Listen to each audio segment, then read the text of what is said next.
ለ80 ዓመት አዛውንት ብለን እኛ ወጣቶች አንሞትም። እድሜው ያልሰጠውን ሰላም ኬት ሊሰጠን ነው እንሙት ሚለን? ሂጂ አንቺን ተከትሎ ጦርነቱ ሚድ አታ ተሳስቤ ያየሁት እኮ ከማን ጋር ልዋጋ?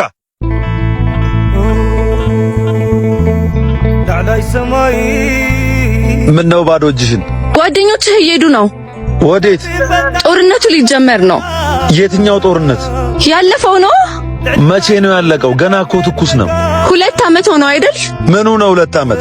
ያ ቤት ባዶ ከሆነ ነው ወይንስ ያቺ እናት ደጅ ላይ ተቀምጣ መጠበቅ ከጀመረች ነው? ከመች ጀምሮ ነው መቁጠር የጀመርሽው? ጓደኛዬን ከቀበርኩት በኋላ ነው ወይንስ እልፍ ሆነን እንዳላረስን ዛሬ ሞፈርም ቀንበርም ሆኜ ማረስ ከጀመርን በኋላ ነው? ስለዚህ ጦርነቱን አትሄድም? አልሄድም። ጥለሽኝ ወዴት ነው? እኔ ፈሪ ወንድ አልወድም።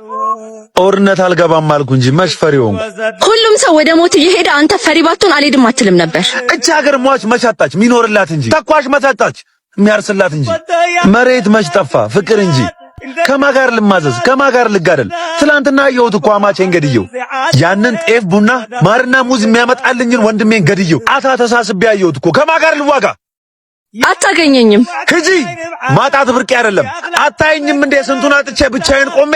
አንቺን ብቻ ሳይሆን እንዳንቺ አይነቱን ለማጣት እኔም ህዝቤም ዝግጁ ነን። ለ80 ዓመት አዛውንት ብለን እኛ ወጣቶች አንሞትም። እድሜው ያልሰጠውን ሰላም ኬት ሊሰጠን ነው እንሙት ሚለን? ሂጂ አንቺን ተከትሎ ጦርነቱ ሚድ ዘር ተዘርቶ እንጂ ተጋድለን አይበቅልም።